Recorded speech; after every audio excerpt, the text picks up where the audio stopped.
Алмаз Акунжанович, мынау Ошко самолет учат күнүнө 6 рейс, 5 рейс. Бирок болгону 2 авиакомпания телейт экен да, авиатрафик жана тез жет деген.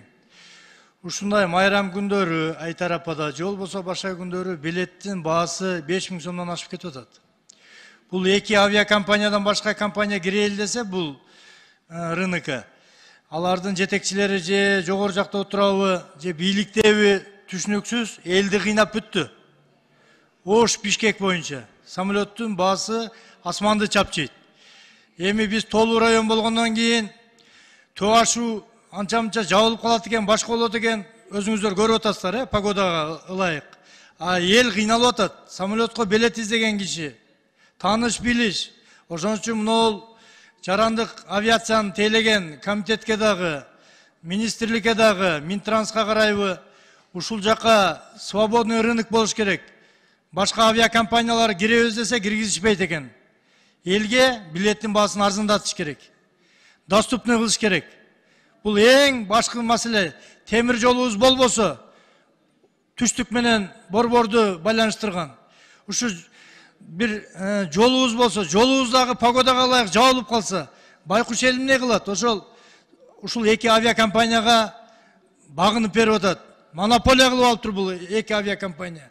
Тез жет жана авиатрафик деген. Андан кийинки маселе. Бул административдик территориалдык реформа жүргүзүлгөн атат, урматтуу президентибиздин колдоосунда. Ушуда Ноокат шаарына көңүл буруп койсок, Алмаз Акунжанович, Ноокат шаарына чектеш, Мир Махмудов, Зулпуев, Караташ, Гүлистан айыл өкмөттөрүнүн жашоочуларын жери менен кошо Ноокат шаарына кошсок, Ноокат шаарын бир областтык масштабтагы чоңураак шаар кылсак, себеби эл кандай болуп кыйналып атат? Пропискалары Ноокат шаары, жашаган үйү айыл өкмөттүн чегинде болуп атат. Границаны эч ким билбейт. Кайсыл жерде граница десе до сих пор априлитет бере албайт. Же госрегистрдин башчылары, же жергиликтүү бийлик. Ушуга бир катуура көңүл буруп койсок. Себеби аябай жыш жайгашкандагы жер маселеси, социалдык экономикалык жактан таасир берет. Бир үйдө 4-төн 3-төн үй бүлө жашап атат. Ошондо чоңураак Ноокат шаарын кылсак, соответственно канализациялары жана башкалары маселелер чечилмек дагы, жана көп кабаттуу үйлөр курулмак Ноокат шаарыначы. Ушуну бир эсиңизге салып койсоңуз. Рахмат барыңыздарга.